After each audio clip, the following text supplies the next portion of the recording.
स्वागत है सभी प्यारे प्यारे बच्चों का। हम पढ़ रहे थे क्लास 10th का चैप्टर 2 जिसका नाम है एसिड बेस एंड साल्ट्स। और अब तक हमने इस चैप्टर में पढ़ा था एसिड्स के बारे में, बेस के बारे में और इन्हें पहचानने वाले इंडिकेटर्स के बारे में।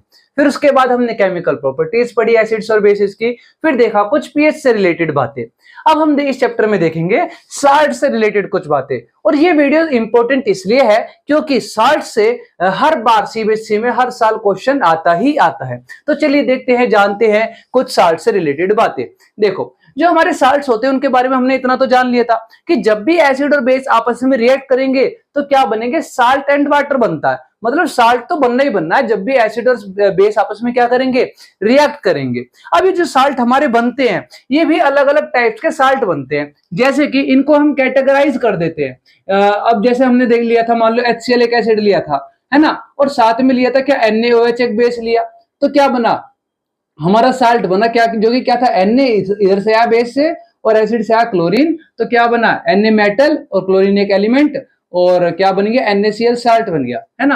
अब इसके लास्ट में क्या रहा, क्लोरीन आ रहा है ना। इसी तरह अगर मैं ले लूं सोडियम की जगह यहाँ पर ले लूं पोटेशियम, तो यहाँ पर क्या आएगा, सोडियम की जगह यहाँ पोटेशियम आ जाएगा। अगर यहाँ पे ले लूं मैं लिथियम, तो यहाँ भी सोडियम की जगह क्या आ जाएगा, लिथियम आ जाएगा। लेकिन अगर यहाँ एसिड में क्लोरीन है तो यहाँ पर क्लोरीन ही रहेगा। इसका क्या मतलब हुआ, जैसे कि मैं लिखकर दिखा देता हूँ, LiCl, है ना, LiCl, या फिर sodium chloride, lithium chloride, Li हमारे लिए ना करो, पोटेशियम क्लोराइड, है ना, या फिर कैल्शियम क्लोराइड ले लो CaCl2, या फिर BeCl2 ले लो, या MgCl2 ले लो। मतलब कोई भी ऐसा एक साल्ट ले लो जिसके लास्ट में क्या आ रहा हो, क्लोरीन आ रहा हो, तो वो सब क्या कहलाएंगे, एक ही कैटेगरी के, एक ही फैमिली के साल्ट कहलाएंगे। और उन फैमिली को हम क्या बोल देंगे, क्योंकि लास्ट में क्या वर्ड आता है, sodium chloride, lithium chloride, potassium chloride, calcium chloride, zinc chloride, या फिर बेरिलियम क्लोराइड, मैग्नीशियम क्लोराइड, सबके लास्ट में क्या आ रहा है, क्लोराइड आ रहा है। और क्लोराइड क्या होता है, क्लोरीन।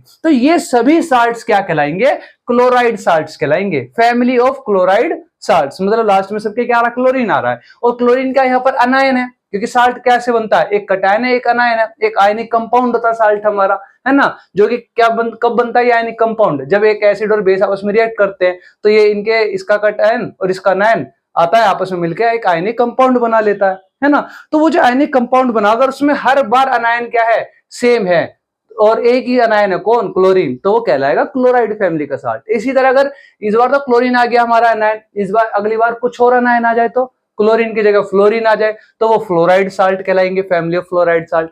इसी तरह अगर ब्रोमीन आ जाए तो वो कहलाएंगे फैमिली ऑफ ब्रोमाइड साल्ट, है ना। ये आयोडीन आ जाए तो फैमिली ऑफ आयोडाइड साल्ट। तो इसी तरीके से अगर कोई भी एक अनायन, या तो एक अनायन पूरे सब में साल्ट में सेम हो, या कटायन भी अगर सब में साल्ट में सेम हो, तो वो क्या कहलाएगा, वो उनकी सेम फैमिली के साल्ट कहलाएंगे सारे। जो अगर अनायन सेम है तो वो अनायन, उसी अनायन वाले साल्ट कहलाएंगे सारे। अगर एक कटायन सब में सेम है तो कटायन वाले साल्ट कहलाएंगे। अच्छा, ऐसा है कि जो हमारा कटायन में एक साल्ट आ रहा है कटायन फैमिली में, वो अनायन फैमिली में भी जा सकता है। कैसे, जैसे हमारा ये NaCl है, ये क्लोरीन फैमिली में साल्ट आ गया ना, chlorine family of chlorine salt में आ गया, क्योंकि इसमें अनायन क्या, क्लोरीन है, लेकिन कटायन क्या, सोडियम।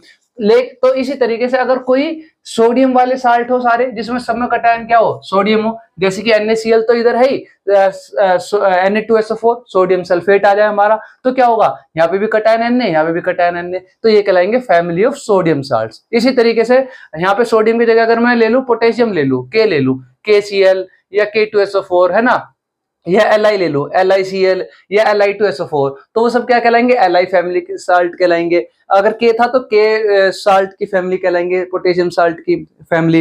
तो इसी तरीके से हमारी साल्ट्स के भी क्या आ जाती है, कैटेगरीज आ जाती है, फैमिली आ जाती है। हम बोल देते हैं कि ये एक फैमिली का साल्ट है। और वो एक फैमिली का साल्ट किस पे डिपेंड करता है, कि या तो उनके सबके कटायन सेम हो, या फिर उनके सबके अनायन सेम हो, जिसको हम कहते हैं पॉजिटिव या फिर नेगेटिव रेडिकल। ठीक है, क्या कह देते हैं, पॉजिटिव, सेम पॉजिटिव या सेम नेगेटिव रेडिकल, है ना। मतलब पॉजिटिव, या तो पॉजिटिव वाले सबके सेम हो, Na सेम है, Na सेम है, इसी तरह Na का और कोई आ जाए तो वो सोडियम साल्ट हो गया।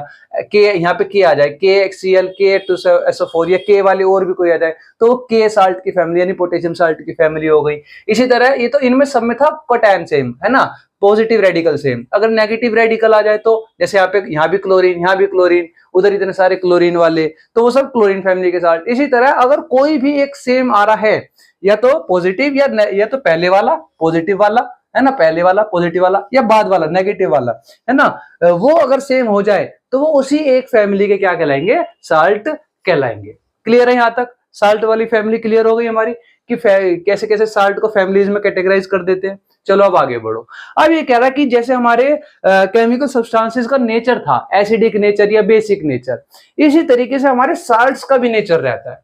कैसे? देखो, हमने देखा कि जो हमारा एसिड और बेस रिएक्ट करे तो साल्ट बना और क्या बना, वाटर बना। तो जैसे हमारे यहाँ पे देखा हमने कि जो हमारा HCl है वो एक एसिड है और NaOH एक बेस है, वो आपस में रिएक्ट करे तो क्या बना, NaCl एक साल्ट बना ना।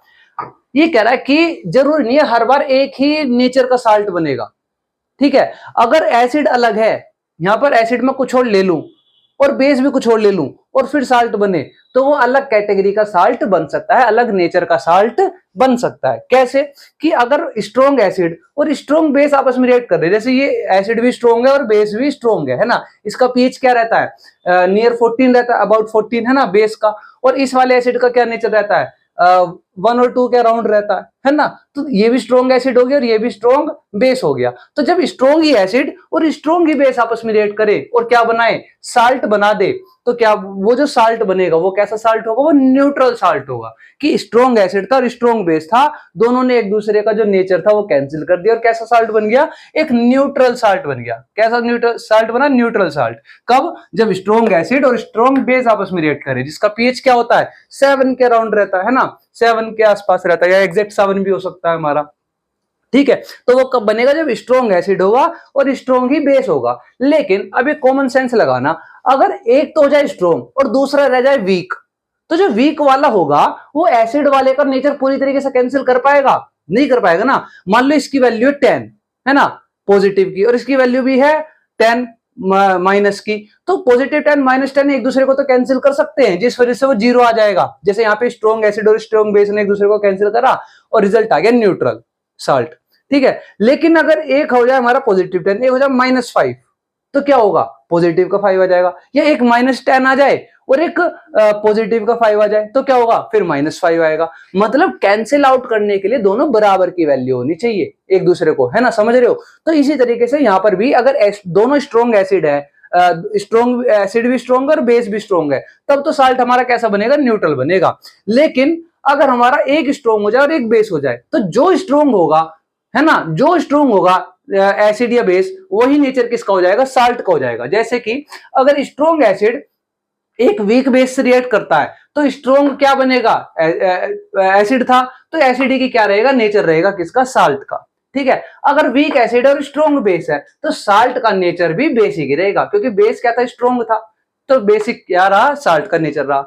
इस बार इनमें स्ट्रॉन्ग एसिड था तो एसिडिक क्या रहा, साल्ट का नेचर रहा। तो साल्ट का नेचर भी समझ गए कि न्यूट्रल कब होगा और एसिडिक कब होगा, जब बेसिक कब होगा, ठीक है। अब हम देखते हैं हमारे कुछ आगे salts, different types of salts, ठीक है, कि जो हमारे साल्ट्स हैं उनके कुछ एग्जांपल्स लेंगे हम। जैसे कि सबसे जो कॉमन साल्ट है वो कौन है, जो हमारे घरों में भी यूज होता है, टेबल साल्ट जिसको कह देते हैं, जो कि ईटेबल साल्ट है, खाया जा सकता साल्ट है, जो कि कैसा साल्ट है, कॉमन साल्ट भी है ना, कॉमन साल्ट भी उसका नाम है, टेबल साल्ट भी उसका नाम है, ईटेबल साल्ट भी उसका नाम है, जो कि हमारे घरों में यूज होता है। पहचान गए कौन, NaCl, सोडियम क्लोराइड, जो कि कब बनता है, जब हाइड्रोक्लोरिक एसिड और सोडियम हाइड्रोक्साइड नाम का बेस ये आपस में रिएक्ट कर जाए तो क्या बनता है, हमारा सोडियम क्लोराइड बनता है, जो कि कहां से पाया जाता है, सी वाटर से। सी वाटर को आपने देखा होगा कि सी वाटर को कलेक्ट किया जाता है बड़े बड़े गड्ढों में, समुद्रों के किनारों पे, और वहां पे वो पानी सुखाया जाता है, वहां से हमें क्या मिलता है, साल्ट मिलता है। अब उन साल्ट्स में काफी और साल्ट्स भी मिक्स होते हैं, लेकिन उसमें से फिर अलग किया जाता है किसको, सोडियम क्लोराइड को, जिसको यूज किया जाता है घरों में, खाने वगैरह में, टेस्ट के लिए, ठीक है। तो ये जो हमारा सबसे पहला जो साल्ट है वो क्या, हमारा एक कॉमन साल्ट, जो कि कहां से पाया जाता है, सी वाटर से। सी वाटर कंटेन्स मैनी साल्ट, बहुत सारे उसमें साल्ट डिसॉल्व रहते हैं, लेकिन जो सोडियम क्लोराइड होता है उसको क्या किया जाता है, सेपरेट किया जाता है। फिर ये कह रहा कि NaCl एक न्यूट्रल साल्ट है। क्यों है न्यूट्रल साल्ट NaCl, अभी हमने देखा न्यूट्रल कब बनेगा, जब स्ट्रॉन्ग एसिड और स्ट्रॉन्ग बेस आपस में रिएक्ट करेंगे। तो स्ट्रॉन्ग एसिड था, स्ट्रॉन्ग बेस था, जिस वजह से साल्ट बन गया हमारा न्यूट्रल, पीएच हो गया 7। आगे देखो, ठीक है, ये एक न्यूट्रल साल्ट है जो कि HCl और NaOH के HCl एसिड NaOH बेस को कंबाइन करने से बनता है।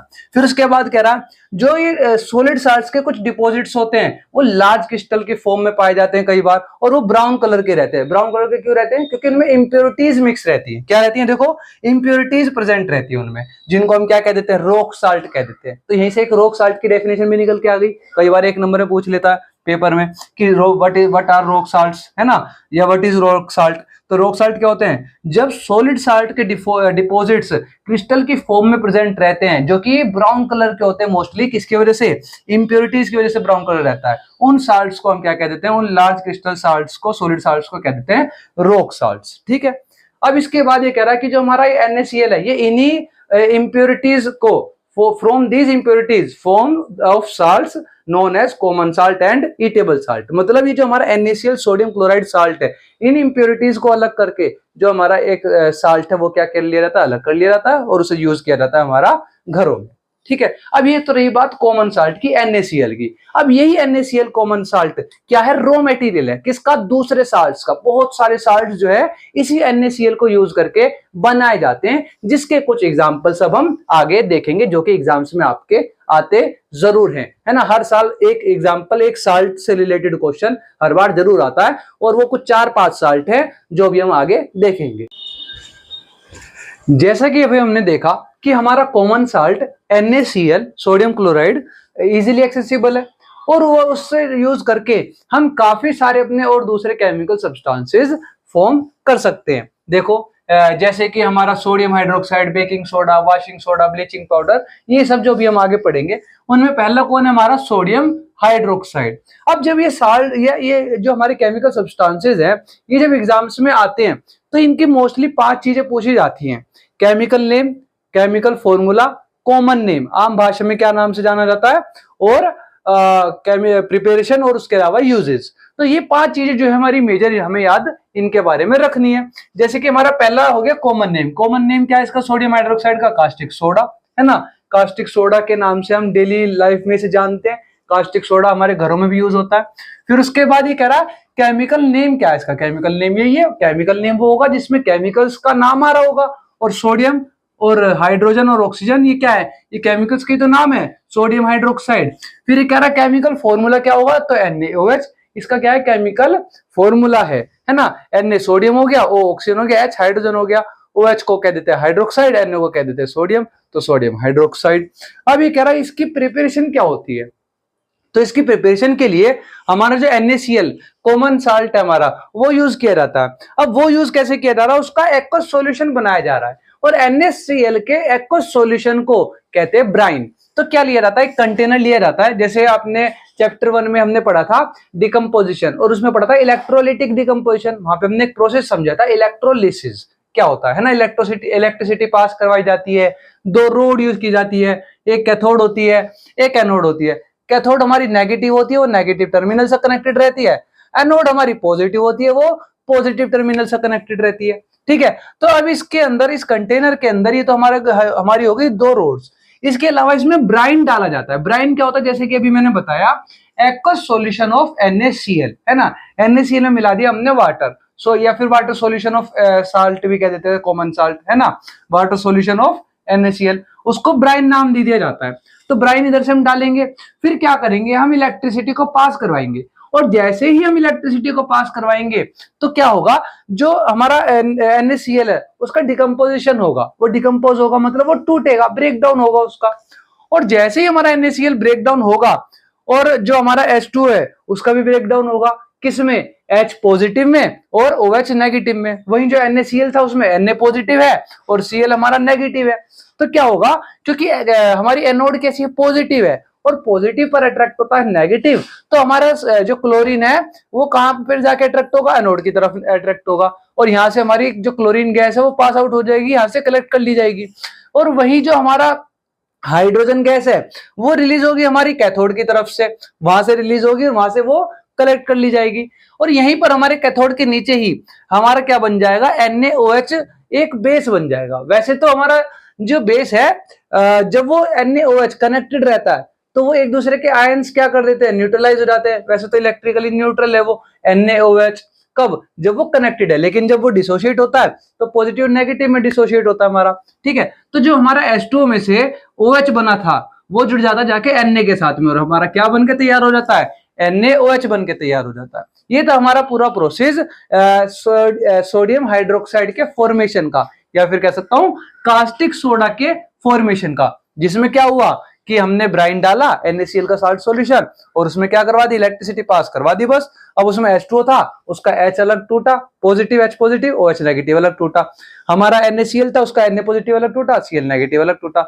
नेगेटिव वाले चले गए पॉजिटिव साइड में, पॉजिटिव वाला चला गया नेगेटिव साइड में, क्योंकि अपोजिट साइंस क्या करते हैं, एक दूसरे को अट्रैक्ट करते हैं। तो जो हमारा H पॉजिटिव था वो कैथोड की तरफ से पास आउट हुआ, वहां कलेक्ट कर लिया, Cl नेगेटिव एनोड की तरफ से पास आउट हुआ, वहां कलेक्ट कर लिया, और जो OH नेगेटिव और Na पॉजिटिव था वो आपस में जुड़ गया, उनका आपस में बॉन्ड बन गया, आयनिक कंपाउंड बन गया वो, है ना। क्या बना वो, NaOH हमारा, जो कि एक बेस भी होता है, ठीक है। और इसी को NaOH जो कि ब्राइन हमारा था, वो उस NaOH को कंटेन करके क्या लिया था, इधर से एक एग्जिट रहती है, यहां से हम उसे ले आते हैं बाहर, और NaOH यहां से हम क्या कर लेते हैं, कलेक्ट कर लेते हैं। तो ये थी हमारी preparation of, simple C preparation, NaOH की प्रिपरेशन।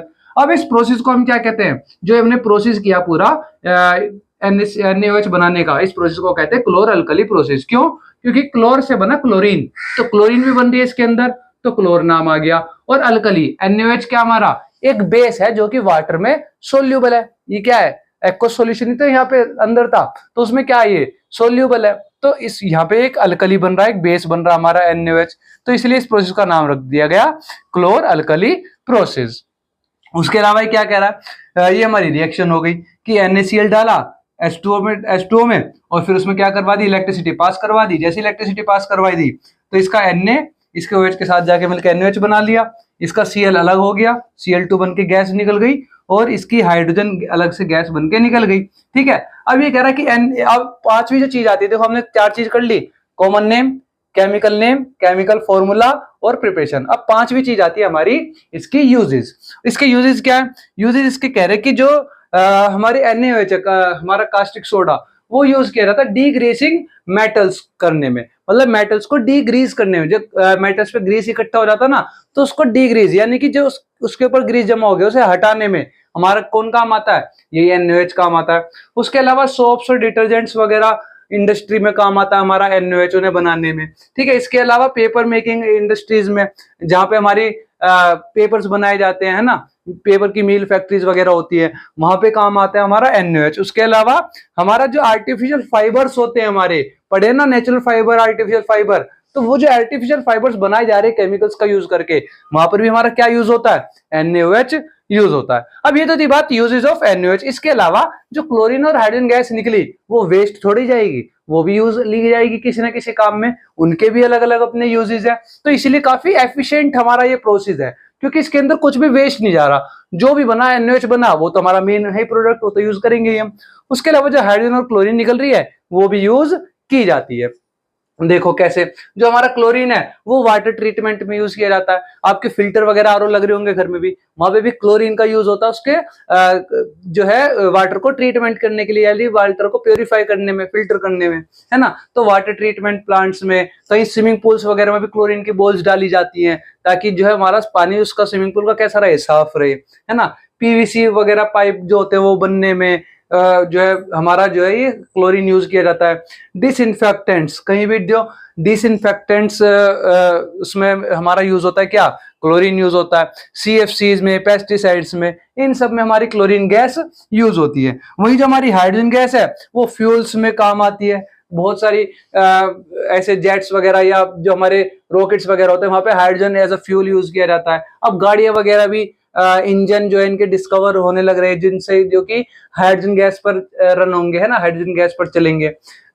इसके अलावा जो ये है हमारा मरगरीन में अमोनिया, जो फर्टिलाइजर्स होते हैं अमोनिया, वहां पर भी हमारी हाइड्रोजन गैस जो है यूज होती है। अब ये तो हमारा पहला केमिकल सब्सटेंस जो कि NaCl, एक कॉमन साल्ट से हमारा प्रिपेयर हुआ। उसकी हमने 5 चीजें पढ़ ली, उसके अलावा हमने क्लोरीन और हाइड्रोजन का भी यूज पढ़ लिया। अब हम देखेंगे हमारा अगला केमिकल सब्सटेंस।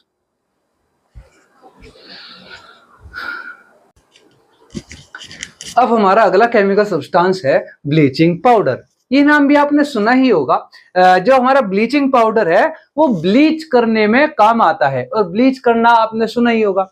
अब इसकी वही 5 चीजें, chemical name, common name, chemical formula, preparation और यूजेस, यही हमें देखनी है। देखो, जो इसका हमारा कॉमन नेम है वो तो ब्लीचिंग पाउडर है ही, क्योंकि कॉमन नेम वो होगा जिस नाम में, बड़ा ही पहचानना बड़ा ही आसान है, जिस नाम में कोई केमिकल का नाम नहीं आएगा, वो आम वर्ड होगा इंग्लिश का नॉर्मल एक। तो ब्लीच करना, ब्लीचिंग और पाउडर, तो ये कॉमन सा नेम है, तो ये हो गया इसका कॉमन नेम। उसके बाद इसका जो केमिकल नेम है उसमें आ रहा था हमारा केमिकल्स के नाम, वो जो कि क्या है, इसके केमिकल फॉर्मूला से ही बनता है इसका केमिकल का नेम।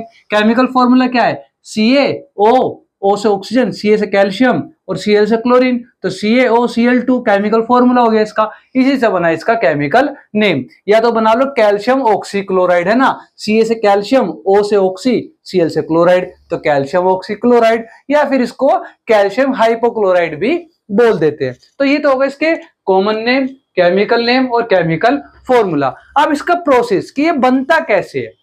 अभी हमने देखा पिछले में कि जब हमने NaOH बनाया, किससे, NaCl से, तो उसमें जो Cl क्लोरीन थी NaCl में, वो NaOH को बनाने में वो Cl क्लोरीन अलग रिलीज हो गई थी। वही क्लोरीन क्या की जाती है, यूज की जाती है हमारे ब्लीचिंग पाउडर के मैन्युफैक्चर में, यानी कि ब्लीचिंग पाउडर बनाने में यूज की जाती है वही क्लोरीन। कैसे, जो हमारा कैल्शियम हाइड्रोक्साइड होता है CaOH की होल ट्वाइस, जिसे हम और क्या कह देते हैं, लाइम वाटर, स्लेक्ड लाइम भी कह देते हैं, है ना। तो उसी को हम जो है उस पर एक्शन करवाया जाता है, किसका, क्लोरीन का, मतलब क्लोरीन के साथ उसको क्या करवाया जाता है, रिएक्ट करवाया जाता है, और फिर क्या बन जाता है हमारा, क्लोरीन इसमें ऐड हो जाता है, हाइड्रोजन जो है और एक ऑक्सीजन को लेकर के अलग हो जाता है, वाटर बन जाता है ना, और क्लोरीन इसमें आके ऐड हो जाता है, और क्या बन जाता है, CaOCl2। देखो कैसे। अब इसके अंदर क्या था हमारा क्या है यहाँ पर, CaOH की होल ट्वाइस, है ना। अब Ca है, इसमें एक OH इधर जुड़ा हुआ है और एक OH हमारा इधर जुड़ा हुआ है इसका। अब ये कह रहा है कि जो ये एक OH है ना, ये इस वाले H को लेकर के यहाँ से इस वाले OH को लेकर, इस वाले H को लेकर चला जाएगा, और ये OH और ये H मिलके क्या बना लेंगे, H2O बना लेंगे। क्या बचा, CaO बचा। अभी जो CaO बचा, इसमें यही क्लोरीन गैस आकर क्या हो जाएगी, ऐड हो जाएगी, और क्या बन जाएगा, CaOCl2, जो कि हमारा क्या कहलाता है, कैल्शियम ऑक्सीक्लोराइड, या फिर इसको कॉमन नेम में से जाना जाता है ब्लीचिंग पाउडर। तो ये सिंपल से इसका प्रिपरेशन है बस, कि कैल्शियम हाइड्रोक्साइड, बड़ी फर्स्ट चैप्टर में पढ़ते आए हम, है ना, हमेशा से पढ़ा हमने, कैल्शियम हाइड्रोक्साइड होता है, ये CaOH की होल ट्वाइस है, इसको हम स्लेक्ड लाइम या लाइम वाटर भी कह देते हैं।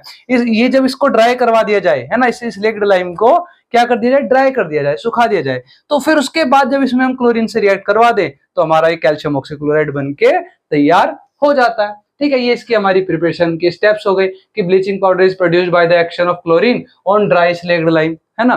फिर उसके बाद आते हैं इसके यूजेस। अब इसके यूजेस क्या कहते हैं, कि जो हमारा ऑब्वियसली यूजेस देखने से पहले आप देखो इसके नाम में क्या आ रहा है, ब्लीच वर्ड आ रहा है, तो ये कहाँ यूज होता होगा, जहां ब्लीचिंग करनी होती होगी हमें, मतलब किसी भी चीज की अगर हमें ब्लीचिंग करनी होगी तो वहां हमारा ये ब्लीचिंग पाउडर काम आ जाएगा। देखो, ये कह रहा है कि कॉटन और लाइन एंड टेक्सटाइल इंडस्ट्री, मतलब कपड़ों की इंडस्ट्री जो होती है, वहां पे जो कॉटन के कपड़े होते हैं, लाइन के कपड़े होते हैं, सुना होगा आपने, है ना, कॉटन की शर्ट होगी जैसे मेरी, तो इस तरीके के कपड़ों पे जब ब्लीच करनी होती है हमें, तो उस ब्लीच करने में कौन काम आता है, यही ब्लीचिंग पाउडर काम आता है। ठीक है, इसके अलावा वुड पल्प वगैरह, है ना, इसमें जो पेपर फैक्ट्रीज होती है वहां पर ब्लीच करने में कौन काम आ रहा है, हमारा यही ब्लीचिंग पाउडर काम आ रहा है। उसके अलावा जो हमारे वॉश्ड क्लोथ्स होते हैं लॉन्ड्रीज में, उनको जब ब्लीच किया जाता है तो वहां पर भी कौन काम आएगा, ब्लीचिंग पाउडर काम आएगा। उसके अलावा ऑक्सीडाइजिंग एजेंट, क्योंकि इसके अंदर क्या मौजूद है, ऑक्सीजन मौजूद है, तो ये किसी और सब्सटेंस का ऑक्सीडेशन कर सकता है, और जो किसी और सब्सटेंस का ऑक्सीडेशन कर दे उसे हम क्या कह देते हैं, ऑक्सीडाइजिंग एजेंट कह देते हैं। तो इसीलिए कैल्शियम ऑक्सीक्लोराइड एक ऑक्सीडाइजिंग एजेंट की तरह भी काम करता है हमारा काफी केमिकल इंडस्ट्रीज में, है ना। और इसके अलावा जो ड्रिंकिंग वाटर होता है उसको जर्म्स फ्री बनाने में भी हमारा कौन काम आता है, ब्लीचिंग पाउडर काम आता है। कैसे, देखो, अभी आपने पिछले प्रोसेस में देखा कि जो हमारी क्लोरीन गैस रिलीज हो रही थी, वो क्लोरीन यूज की जाती है वाटर को ट्रीट करने के लिए, है ना, उसको प्यूरिफाई करने के लिए, फिल्टर करने के लिए क्लोरीन गैस यूज होती है। और वही क्लोरीन किस में ऐड हो गई, हमारी कैल्शियम ऑक्सीक्लोराइड में, है ना, इसमें ऐड हो गई हमारी कैल्शियम हाइड्रोक्साइड में, इसमें से वाटर अलग हुआ और क्लोरीन ऐड हो गई। तो यही जो क्लोरीन है हमारी कैल्शियम ऑक्सीक्लोराइड में, यही यूज होती है फिर किसमें, वाटर को जम्स फ्री बनाने में। ठीक है, तो कैल्शियम ऑक्सीक्लोराइड का यूज हम कर सकते हैं वाटर को ट्रीट करने में भी, जम्स फ्री करने में उसको। तो ये रहे इसके हमारे यूजेस। अब हमने इसके common name, chemical formula, process और यूजेस देख लिया। बस अब हम देखते हैं हमारा अगला केमिकल सब्सटेंस।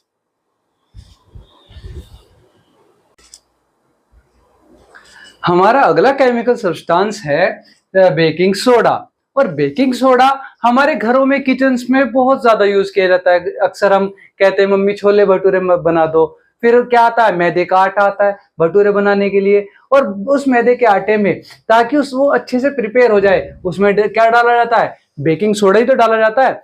तो इस तरीके से केक वगैरह जब बनाते हैं तो केक्स में भी, या ब्रेड बनाने में भी, इन सब में भी हमारा किसका यूज होता है, बेकिंग सोडा का ही तो यूज होता है। ये वही बेकिंग सोडा है जो हमारे घरों में, किचन्स में यूज होता है। अभी जो हमारा बेकिंग सोडा है, ये कॉमन नेम हो गया हमारा, क्योंकि कॉमनली हम इसको क्या करते हैं, यूज करते हैं, इसमें कोई केमिकल का नाम नहीं है ना। तो बेकिंग सोडा क्या हो गया, एक कॉमन नेम हो गया इसका। और इसका वही जो केमिकल नेम है वो बनेगा इसके केमिकल फॉर्मूला से। केमिकल फॉर्मूला क्या है, NaHCO3। H क्या हाइड्रोजन, Na क्या सोडियम, और CO3 को क्या कह देते हैं, कार्बोनेट कह देते हैं, है ना। जब किसी के भी लास्ट में क्या जुड़ता है, CO3 जुड़ जाता है, तो उसको कह देते हैं कार्बोनेट। जैसे कि जिंक कार्बोनेट, मतलब कोई भी मेटल कार्बोनेट, है ना, कोई भी मेटल लिया मैंने, ये तो सोडियम है, लिथियम, मैग्नीशियम, बेरिलियम, है ना, पोटेशियम, कोई भी एक मेटल ले लूं, Fe वगैरह, उसके साथ में क्या जोड़ दूं, CO3, तो वो क्या बन जाएगा, उस मेटल का कार्बोनेट बन जाएगा, जिसकी हमने रिएक्शन भी पढ़ी थी इस चैप्टर में, है ना, हमारी सेकंड वीडियो में, chemical properties of acid and base, जिसमें एसिड रिएक्ट कर रहा था मेटल कार्बोनेट या मेटल हाइड्रोजन कार्बोनेट के साथ। तो वही तो है, देखो सोडियम एक मेटल है, हाइड्रोजन, और CO3 हो गया कार्बोनेट, मेटल हाइड्रोजन कार्बोनेट। तो क्या नाम हो गया इसका, सोडियम हाइड्रोजन कार्बोनेट, ये हो गया इसका केमिकल नेम। तो हमारा कॉमन नेम हो गया बेकिंग सोडा, केमिकल नेम हो गया सोडियम हाइड्रोजन कार्बोनेट, और केमिकल फॉर्मूला हो गया NaHCO3। फिर उसके बाद ये कह रहा है इसका प्रिपरेशन, है ना। इन तीन के बाद क्या आती है, प्रिपरेशन आती है, फिर यूजेस आते हैं। तो प्रिपरेशन का प्रोसेस देखो क्या कहता है, कि जब भी हम, जो हमारा NaCl साल्ट है, एक कॉमन साल्ट हमने लिया था ना, देखो हमारा पहला सोडियम हाइड्रोक्साइड भी उससे ही बना। फिर उसके बाद हमारा उसमें से जो क्लोरीन पास हो रही थी, उससे अगर हमारा अगला केमिकल सब्सटेंस बना था। अब ये कह रहा है उसी NaCl में जब हम क्या मिला दे, वाटर मिला दे, CO2 पास करवा दे, और NH3 अमोनिया मिला दे, तो क्या बनके तैयार होता है हमारा, सोडियम हाइड्रोजन कार्बोनेट हमारा बनके तैयार हो जाता है। और साथ में बनता है NH4Cl, जो कि क्या होता है हमारा, अमोनियम क्लोराइड। देखो NH3 होता है अमोनिया, और NH4 होता है अमोनियम, है ना। ये फर्क जरूर याद रखना, बोलना नहीं, कंफ्यूज नहीं होना। NH3 है अमोनिया, और NH4 है अमोनियम। तो ये कह रहा है अमोनिया डाला और अमोनियम क्लोराइड हमारा बन गया। तो अमोनिया का डालने का काम बस इतना था कि इन्हें आपस में कंबाइन करवा सके और इधर से क्लोरीन को अपने साथ ले जा सके। तो ये अमोनिया क्या करता है, इधर से एक हाइड्रोजन लेता है H2O में से, और इधर से क्लोरीन को उठाता है और क्या बना लेता है, NH4Cl बना लेता है। फिर हमारा क्या बचा, इधर Na बचा, इधर से एक हाइड्रोजन बचा NaH, और इधर CO2 जो था उधर से एक ऑक्सीजन लेके बना लेता है CO3, तो NaHCO3। ठीक है, तो ये तो हो गई हमारी preparation of sodium hydrogen carbonate या फिर हमारा बेकिंग सोडा।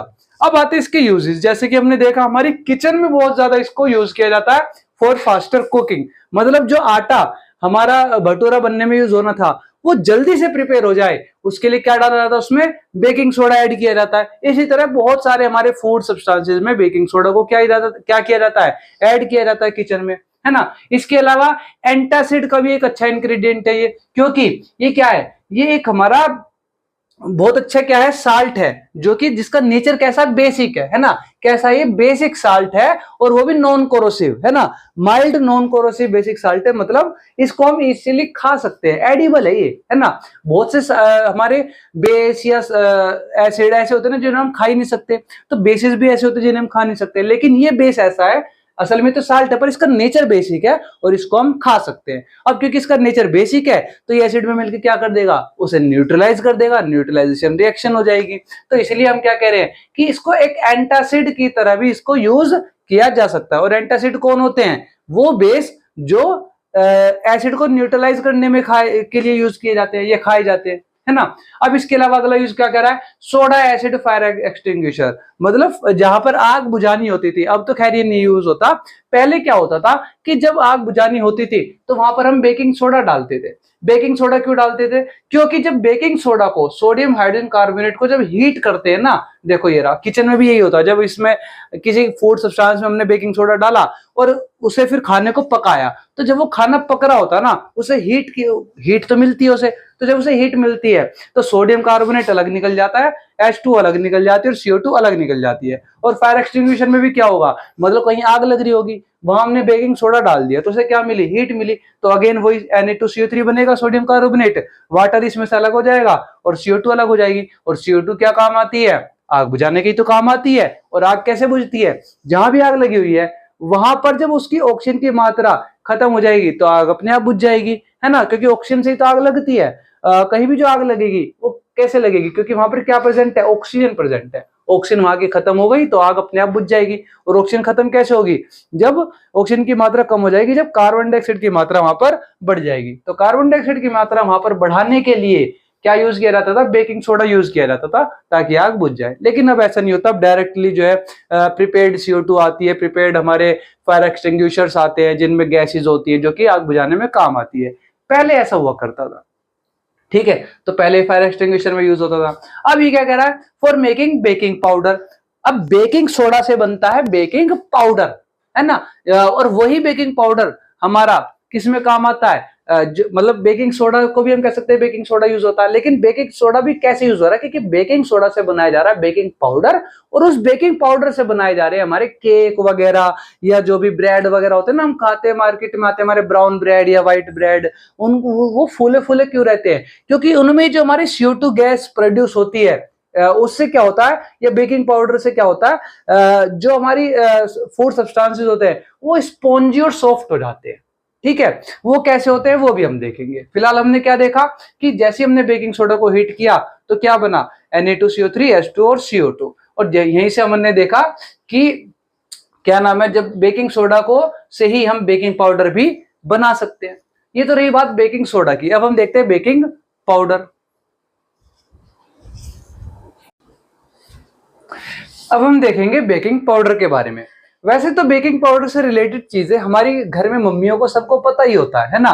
बस हम क्या करेंगे, उनको केमिस्ट्री की लैंग्वेज में या यूं कहूं केमिकल्स की लैंग्वेज में हम यहाँ पर देख लेंगे कि उसमें क्या क्या एक्शन हमें देखने को मिलते हैं, वो कैसे बनता है, वो क्या परफॉर्म करता है, ठीक है, क्या उसका फंक्शन होता है किचन में बेकिंग पाउडर का। ठीक है, नहीं तो हम मम्मी से जाकर पूछेंगे ना आम भाषा में, कॉमन लैंग्वेज में, जो हम कह रहे हैं कॉमन नेम, हम कॉमन लैंग्वेज में अगर हम जाकर बोलेंगे मम्मी से कि बेकिंग सोडा क्या करता है या बेकिंग पाउडर क्या करता है मम्मी बताना, तो मम्मी तुरंत बता देगी कि आटे में या इन चीजों में हम बेकिंग पाउडर डालते हैं किन किन खाने में, और उससे ये होता है, तुरंत बता देंगी वो। लेकिन उसी चीज को जो वो बताएंगी, उसी चीज को हम केमिस्ट्री की लैंग्वेज में यहाँ पर एक बार देख लेते हैं कि बेकिंग पाउडर क्या है, एक कॉमन नेम है हमारा, है ना। अब उसी का जो है केमिकल नेम, अब बेकिंग जो केमिकल नेम और केमिकल फॉर्मूला पढ़ने से पहले एक चीज देखो कि जो हमारा कॉमन नेम हमारा बेकिंग पाउडर है वो बन किससे रहा है, बेकिंग सोडा से बन रहा है ना।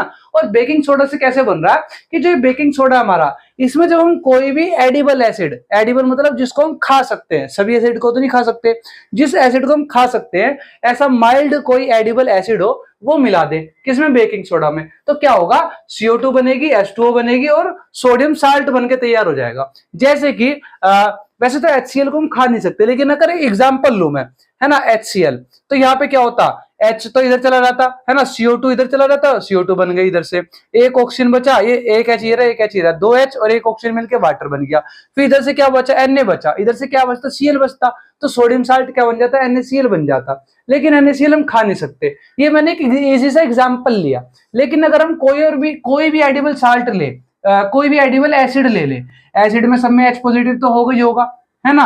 तो वो H पॉजिटिव क्या निकलेगा, अलग हो जाएगा उस एसिड में से, और क्या बना लेगा, इस वाले H के साथ मिलके और एक ऑक्सीजन लेके बना लेगा वाटर, और CO2 रह जाएगी, वो यहाँ पे रिलीज हो जाएगी। यहाँ से बचेगा सोडियम, और इस H पॉजिटिव के निकलने के बाद उस एसिड के अंदर जो भी बचेगा उसके साथ सोडियम जुड़ के क्या बना लेगा, एक सोडियम साल्ट बना लेगा, और उसी को हम क्या कह देते हैं, हमारा बेकिंग पाउडर कह देते हैं। तो कह रहा वो एसिड, अगर मैं कौन सा एसिड ले लूं, टर्टरिक एसिड ले लूं, कौन सा एसिड ले लूं, टर्टरिक एसिड ले लूं। हमने लास्ट वीडियो में पढ़ा था हमारे नेचुरल सोर्सेज और नेचुरल एसिड्स, हमारे कुछ नेचुरल एसिड है जो कि नेचुरल सोर्सेज से मिलते हैं, तो टर्टरिक एसिड भी हमारा एक नेचुरल एसिड है जो एक नेचुरल सोर्स से मिलता है। क्या नेचुरल सोर्स है, किससे मिलता है टर्टरिक एसिड, या आप कमेंट करके बताओ, ठीक है। तो ये कह रहा है कि यहाँ पर अगर ये मैं एसिड कौन सा ले लूं, टर्टरिक एसिड ले लूं, तब उस केस में, हमेशा नहीं, उस केस में टर्टरिक एसिड यूज किया, उस केस में जो हमारा केमिकल नेम है वो क्या बन जाएगा, सोडियम, क्योंकि सोडियम है, और सोडियम के साथ क्या जुड़ेगा, हमारा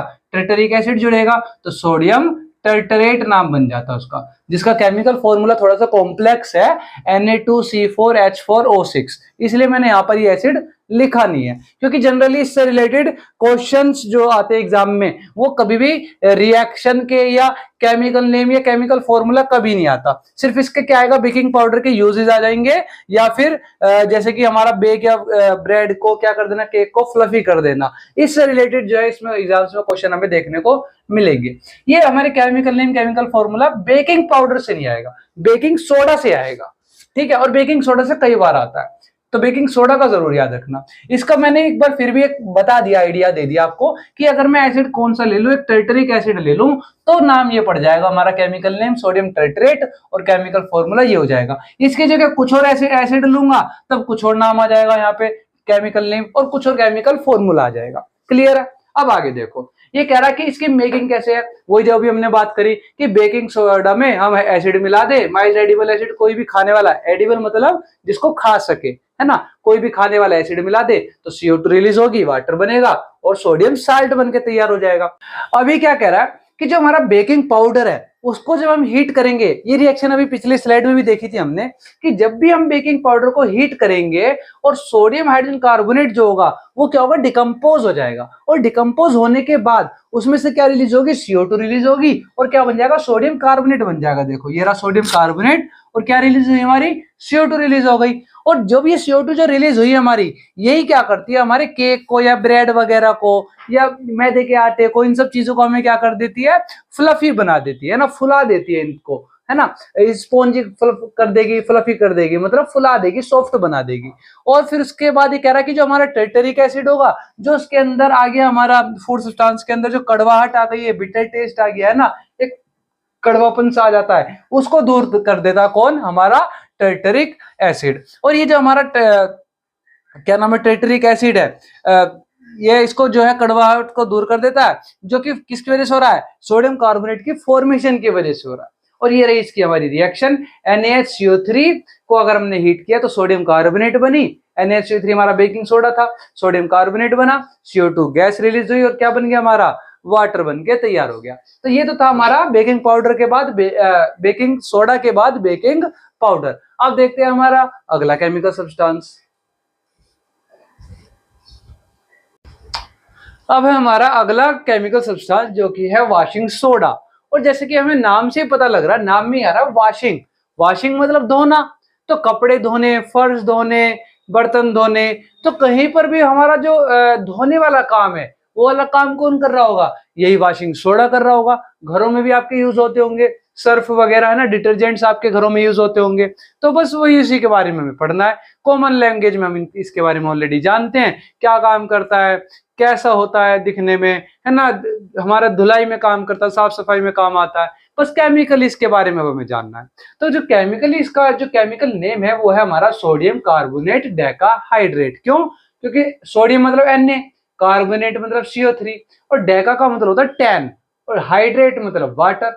सुनाना होगा ना आपने कि डिहाइड्रेशन हो गया या हाइड्रेटेड रखनी चाहिए बॉडी, हाइड्रेटेड रखनी चाहिए मतलब वाटर की अमाउंट अच्छी खासी रखनी चाहिए, और डिहाइड्रेशन हो गया मतलब उसके शरीर में पानी की कमी आ गई, जिस वजह से चक्कर खा के गिर गए असेंबली में बच्चे, है ना, तो वो हो गया डिहाइड्रेशन। तो ये हाइड्रेशन डिहाइड्रेशन किससे रिलेटेड बात हो रही है, वाटर से रिलेटेड। इसका मतलब ये कह रहा है कि डेका मतलब 10, तो 10 मॉलिक्यूल ऑफ वाटर जब जुड़ जाते हैं किसमें, सोडियम कार्बोनेट में, तो वो क्या बन जाता है हमारा, वॉशिंग सोडा बन जाता है, जिसको कहते हैं सोडियम कार्बोनेट डेकाहाइड्रेट। तो केमिकल फॉर्मूला क्या हो गया, सोडियम कार्बोनेट, केमिकल फॉर्मूला क्या हो गया, Na2CO3.10H2O, और केमिकल नेम क्या हो गया, सोडियम कार्बोनेट डेकाहाइड्रेट। और ये जो हमारा सोडियम कार्बोनेट है जिसमें हमारे 10 मॉलिक्यूल ऑफ वाटर जुड़े हैं और ये क्रिस्टल की फॉर्म में हमारा क्या तैयार हुआ, सोडियम कार्बोनेट डेकाहाइड्रेट तैयार हुआ, यानी वॉशिंग सोडा तैयार हुआ है। ये किससे तैयार हुआ है, सोडियम कार्बोनेट से तैयार हुआ है ना। मेन जो हमारा कंपोनेंट है वो कौन है, सोडियम कार्बोनेट है। और वो सोडियम कार्बोनेट किससे बना हमारा, ये तो हमारा वॉशिंग सोडा है। इससे पहले जो हमारा बेकिंग सोडा था, याद करो जब सोडियम हाइड्रोजन कार्बोनेट को हीट किया था तो उसमें से हमारा क्या निकल के आ रहा था, सोडियम कार्बोनेट निकल के आ रहा था, है ना, Na2CO3 वहां पर बन रहा था ना। तो बस उसी को यूज किया जाता है कि क्या बनाने के लिए, वॉशिंग सोडा बनाने के लिए। तो घूम फिर के सबका एक जो मेन इनिशियल इंग्रेडिएंट है वो कहीं ना कहीं कौन है हमारा, NaCl, क्योंकि NaCl से पहले NaOH बना, वहां पर क्लोरीन गैस रिलीज हुई, उस क्लोरीन गैस से क्या बना हमारा अगला केमिकल सब्सटेंस बना था। और फिर उसके बाद हमारा बेकिंग सोडा भी कहीं ना कहीं उसी मदद से बन रहा था, NaCl की मदद से ही बना। फिर NaCl की मदद से बेकिंग सोडा बना, बेकिंग सोडा में से हमारा बना सोडियम कार्बोनेट, उसी सोडियम कार्बोनेट से क्या बना, वॉशिंग सोडा बन के हमारा तैयार हो गया। तो अब देख लो अब इसकी प्रिपरेशन कि सोडियम कार्बोनेट में जब 10 मॉलिक्यूल्स ऑफ वाटर ऐड कर दिया हमने क्रिस्टल की फॉर्म में, तो हमारा क्या तैयार हो गया, सोडियम कार्बोनेट डेकाहाइड्रेट हमारा तैयार हो गया। इसके यूजेस क्या क्या, simple, glass, soap, paper industries में हमारा यूज किया जाता है कौन, हमारा वॉशिंग सोडा, है ना। सोप इंडस्ट्री में तो आपको पता ही है, उसके अलावा ग्लास इंडस्ट्री और पेपर इंडस्ट्री में भी वॉशिंग सोडा यूज किया जाता है, वहां पर पेपर वगैरह की क्लीनिंग में, है ना। उसके अलावा ये कह रहा है manufacturing of sodium compound such as borax. So borax क्या होता है, एक सोडियम कंपाउंड होता है, और मल्टीपल यूजेस में जो है बोरेक्स को यूज किया जाता है। डिटर्जेंट ले लो या बर्तन धोने के साबुन ले लो, है ना, या फिर कई बार नहाने के साबुन में भी अलग अलग जगहों पर बोरेक्स को यूज किया जाता है। ये केमिकल सब्सटेंस है जो कि सोडियम से बना है हमारा, है ना, सोडियम का मेन ये कंपाउंड है। उसके अलावा डोमेस्टिक पर्पस, डोमेस्टिक मतलब घरेलू, घरेलू कामों में सुना होगा आपने, एक डोमेस्टिक बोल देते हैं कि ये डोमेस्टिक काम है, घरेलू काम है, और एक बिजनेस वर्क होता है हमारा। तो ये जो डोमेस्टिक पर्पस यानी कि घरों के कामों में हमारे क्लीनिंग एजेंट में भी कौन यूज होता है, हमारा वॉशिंग सोडा यूज होता ही है। फिर उसके अलावा हार्डनेस ऑफ वाटर को रिमूव करने के लिए, अब ये हार्डनेस ऑफ वाटर क्या है, हमारा जो पानी है ना उसके अंदर कई बार कैल्शियम और मैग्नीशियम के साल्ट प्रेजेंट रहते हैं, जिस वजह से पानी के अंदर हार्डनेस आ जाती है। तो उस पानी में साबुन जो है झाग नहीं बना पाता। पढ़ेंगे अगले चैप्टर में, हम डिटेल में पढ़ेंगे इसके बारे में। अभी सिर्फ इतना जान लेते हैं कि जो है साबुन पानी के अंदर झाग नहीं बना पाता क्योंकि वो पानी के अंदर हार्डनेस आ जाती है, क्योंकि उसके अंदर साल्ट्स प्रेजेंट रहते हैं, जिस वजह से उसकी हार्डनेस को रिमूव करने के लिए, उसकी जो हार्डनेस आ गई है वाटर के अंदर उसको रिमूव करने के लिए क्या यूज होता है, वॉशिंग सोडा यूज होता है, यानी कि डिटर्जेंट यूज होता है। जहां पर साबुन काम नहीं आता वहां कौन काम आता है, डिटर्जेंट। तो ये रहा हमारा अगला केमिकल सब्सटेंस, वॉशिंग सोडा। अब हम देखेंगे हमारे अगले केमिकल सब्सटेंस के लिए बारे में, जो कि हमारे पीओपी, प्लास्टर ऑफ पेरिस और जिप्सम, और फिर उसके साथ होता हमारा ये चैप्टर कंप्लीट। अब हम देखेंगे हमारा अगला केमिकल सब्सटेंस या अगला साल्ट पढ़ने से पहले एक सवाल कि क्या हमारे जो साल्ट्स हैं क्या ये सच में ड्राई होते हैं। जैसा कि आपने देखा हमारा वॉशिंग सोडा, उसमें क्या मौजूद था, .10H2 मौजूद था ना, डेकाहाइड्रेट हमने बोला ना उसे। तो ये जो डेकाहाइड्रेट है हमारा .10H2, ये क्या है, ये वाटर के मॉलिक्यूल्स ही तो हैं जो कि क्रिस्टल फॉर्म में किसी हमारे साल्ट के साथ जुड़कर एग्जिस्ट करते हैं, है ना। वो लिक्विड फॉर्म में नहीं है लेकिन एक क्रिस्टल फॉर्म में वहां पर प्रेजेंट है, ठीक है। जैसे कि जो हमारे एग्जाम्पल है कॉपर सल्फेट का। कॉपर सल्फेट क्या होता है, ब्लू इन कलर रहता है जब तक उसके अंदर क्या होते हैं, वाटर के मॉलिक्यूल्स प्रेजेंट रहते हैं क्रिस्टल फॉर्म में, है ना। लेकिन जैसे ही हम उसको हीट करेंगे तो वो क्रिस्टल फॉर्म में जो वाटर प्रेजेंट है वो क्या हो जाएगा, उससे सेपरेट हो जाएगा, और वो वापस से उसका जो ब्लू कलर है वो आप देखोगे कि वो हल्का पड़ना शुरू हो जाता है, ठीक है। वो ब्लू कलर दिखना बंद हो जाता है। क्यों, क्योंकि उसके अंदर जो वाटर के मॉलिक्यूल्स क्रिस्टल के फॉर्म में प्रेजेंट थे वो उससे क्या हो चुके हैं, सेपरेट हो चुके हैं हीट करने की वजह से। तो कई बार ऐसा होता है कि हमारे साल्ट्स वगैरह में जो वाटर के मॉलिक्यूल्स हैं वो प्रेजेंट तो होते हैं क्रिस्टल के फॉर्म में, लेकिन अगर हम उन्हें हीट कर दे तो क्या होगा, तब वो क्या हो जाएंगे, सेपरेट हो जाएंगे। इसके ये कुछ हमारे एग्जांपल्स हैं कि वाटर मॉलिक्यूल्स जो है हमारे कॉपर सल्फेट में 5% होते हैं, CuSO4 में .5H2O है ना, 5 मॉलिक्यूल ऑफ वाटर उसमें प्रेजेंट हो सकते हैं। अब ये कह रहा कि जो ये जैसे आपने देखा ना कि इसके अंदर .5H2 है, और जो हमारा अगला एक एग्जांपल जो भी हमने पढ़ा भी लास्ट स्लाइड में कि सोडियम कार्बोनेट .10H2 हमारा वाशिंग सोडा है ना, इसके अंदर 10H2 प्रेजेंट है। तो ये कह रहा कि अगर तुम इनके अंदर वाटर ऐड करोगे, वाटर के क्रिस्टल्स, तो फिक्स अमाउंट में ऐड होंगे है ना, फिक्स नंबर ऑफ जो है उसके मॉलिक्यूल्स ऐड होंगे। जैसे इसमें सिर्फ 10H2 ही ऐड हो सकते हैं, उससे कम नहीं होंगे, उससे ज्यादा नहीं होंगे। तुम कितना ही उसमें वाटर के क्रिस्टल्स ऐड कर लो, वो होंगे उतने ही जितना कि उसका, जैसे हमने नियम पढ़ा ना क्लास 9th में कि जो फिक्स प्रोपोर्शन में ही हमारे क्या बनते हैं, कंपाउंड्स बनते हैं। तो सेम वही कहानी यहाँ पर भी है कि फिक्स अमाउंट ऑफ जो है हमारे नंबर ऑफ मॉलिक्यूल्स ऐड होंगे वाटर के क्रिस्टल के फॉर्म में। जैसे कि इसमें 10H2 ऐड हो रहे हैं, उसमें 5H2 ऐड हो रहे हैं। अगर तुम वाटर के क्रिस्टल्स इसमें डाल दोगे, ठीक है, तुमने डाल दिए, मान लो 10-12 डाल दिए, लेकिन ऐड होंगे कितने, 5 ही, उससे कम नहीं होंगे, उससे ज्यादा नहीं होंगे। ऐसे ही हमारे सोडियम कार्बोनेट में 10H2 ऐड होंगे, उससे कम नहीं होंगे, उससे ज्यादा नहीं होंगे। ठीक इसी तरह हमारा अगला साल्ट जो हम देखेंगे, उसका हमारा केमिकल फॉर्मूला भी कुछ इसी तरीके से है कि जो हमारा कैल्शियम सल्फेट है ना, उसके एक फॉर्मूला यूनिट मास में, एक फॉर्मूला यूनिट में 2 वाटर मॉलिक्यूल्स जो है क्रिस्टल के फॉर्म में प्रेजेंट रहते हैं हमेशा, CSO4.2H2O। ठीक है, तुम कितने भी वाटर के क्रिस्टल्स डाल दो, जो है तुम उसमें ऐड कितने होंगे, 2H2O ही ऐड होंगे। 2 वाटर के मॉलिक्यूल्स इसमें क्या होंगे, क्रिस्टल के फॉर्म में ऐड होंगे, और फॉर्मूला क्या बन जाएगा, CSO4.2H2O। और इसी को हम क्या कहते हैं, जिप्सम कहते हैं, जो भी हम देखेंगे हमारी अगली स्लाइड में। अब हमारा अगला केमिकल सब्सटेंस पढ़ने से पहले मुझे आप ये बताओ कि हमने मैथ्स में पढ़ा, मैथ्स में होता है हमारा सर्कल एक 2D शेप, फिर जब उसको हम एक 3D शेप में कन्वर्ट करते हैं तो वो क्या बन जाती है, स्फीयर बन जाती है। फिर जब उस स्फीयर को मैं कर दूंगा आधा, तो क्या बन जाएगा, एक हेमिस्फीयर बन जाएगा हमारा। तो हेमी का मतलब क्या हुआ, आधा। और वही चीज हमें देखने को मिलेगी हमारे अगले केमिकल सब्सटेंस में। अब अगला सब्सटेंस क्या है, जिसे हम जनरली जानते हैं एक आम लैंग्वेज में, क्या, हमारा पीओपी। हम पीओपी जब भी घरों पे पेंट वगैरह करवाते हैं या रेनोवेशन करवाते हैं, डिजाइन वगैरह बनवाते हैं वॉल्स पर, तो किसका यूज करते हैं, हम मार्केट से लाते हैं ना, एक पाउडर फॉर्म में होता है, एक पीओपी नाम का एक सब्सटेंस होता है। वो पीओपी क्या होता है, प्लास्टर ऑफ पेरिस होता है, जो कि आपके कभी फ्रैक्चर वगैरह हुआ हो या आपने किसी को देखा हो कि फ्रैक्चर हुआ है बोन में, तो क्या किया जाता है, वो पीओपी से ही तो प्लास्टर किया जाता है। कहते हैं ना कि प्लास्टर चढ़ गया हाथ पे, तो वो प्लास्टर क्या है, वो प्लास्टर है पीओपी। वही पीओपी जो घरों में वॉल्स पर डेकोरेशन के लिए यूज की जा रही है, और उसकी फुल फॉर्म होती है प्लास्टर ऑफ पेरिस, पीओपी। तो वो जो हमारी पीओपी है, प्लास्टर ऑफ पेरिस, उसका कॉमन नेम तो यही हो गया हमारा, जो हम जनरली जानते हैं, प्लास्टर ऑफ पेरिस। इसका जो केमिकल फॉर्मूला होता है वो क्या होता है, CaSO4.12H2O, और इसका यही से केमिकल नेम क्या बन जाता है, कैल्शियम सल्फेट हेमी हाइड्रेट, क्योंकि हेमी मतलब आधा।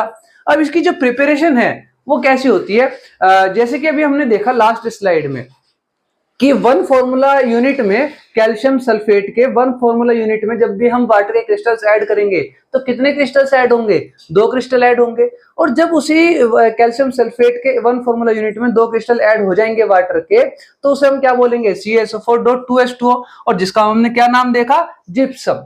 ठीक है, CaSO4 में जब 2 वाटर मॉलिक्यूल्स के क्रिस्टल ऐड हो जाएंगे, ठीक है, उसके एक फॉर्मूला यूनिट में CaSO4 के, तो उसको हम नाम दे देते जिप्सम। और जब इस जिप्सम को हम क्या कर देते हैं, हीट कर देते हैं, क्या कर देते हैं, हीट कर देते हैं, तो इसमें से वाटर के मॉलिक्यूल्स जो थे, 2 मॉलिक्यूल जो थे उसमें क्रिस्टल फॉर्म में, उसमें से 1.5 या 1.5 वाटर मॉलिक्यूल क्या हो जाते हैं, सेपरेट हो जाते हैं। क्या हो जाते हैं, सेपरेट हो जाते हैं। और उसके बाद हमारा बचता है क्या, CaSO4.12H2O, जिसको हम क्या नाम देते हैं, पीओपी, प्लास्टर ऑफ पेरिस। जो कि असल में होता क्या है कि CaSO4 के दो फॉर्मूला यूनिट होते हैं, मतलब CaSO4 अगर मैं 2 मॉलिक्यूल लूं उसके, तो उसके बाद साथ में जो बाइंड होंगे वाटर के मॉलिक्यूल्स, वो एक बाइंड होगा, है ना। जैसे हमने जिप्सम में देखा ना कि CaSO4 में 2 वाटर मॉलिक्यूल्स बाइंड हो रहे क्रिस्टल फॉर्म में, उसी तरह पीओपी में क्या होता है कि CaSO4 के साथ, कैल्शियम सल्फेट के साथ के 2 मॉलिक्यूल के साथ एक वाटर का मॉलिक्यूल जो है क्रिस्टल फॉर्म में बाइंड होगा। ठीक है, तो अगर मैं उसको रिटर्न फॉर्म में लिखना चाहूं कि कैल्शियम सल्फेट के एक मॉलिक्यूल में कितने बाइंड होंगे वाटर मॉलिक्यूल, तो हाफ बाइंड होंगे, है ना। तो इसीलिए हमने रिटर्न फॉर्म में इस तरीके से लिख सकते हैं। लेकिन एक्चुअली होता क्या है कि कैल्शियम सल्फेट के 2 मॉलिक्यूल के साथ एक वाटर मॉलिक्यूल क्या होगा, क्रिस्टल फॉर्म में बाइंड होगा, जिसको हमने आधा आधा कर दिया। तो क्या उसको हमने किस तरीके से रिप्रेजेंट करा, कुछ इस तरह से, जो कि हमारा कैसे बनता है, जिप्सम को हीट करने के बाद उसमें से जो है वाटर मॉलिक्यूल्स क्या हो जाते हैं, कुछ सेपरेट हो जाते हैं 75%, और बचता हमारा क्या है, हाफ मॉलिक्यूल 25% वाटर मॉलिक्यूल्स उसी में बाइंड बच जाते हैं, किसमें, कैल्शियम सल्फेट में, जो कि हमारा कहलाता है पीओपी।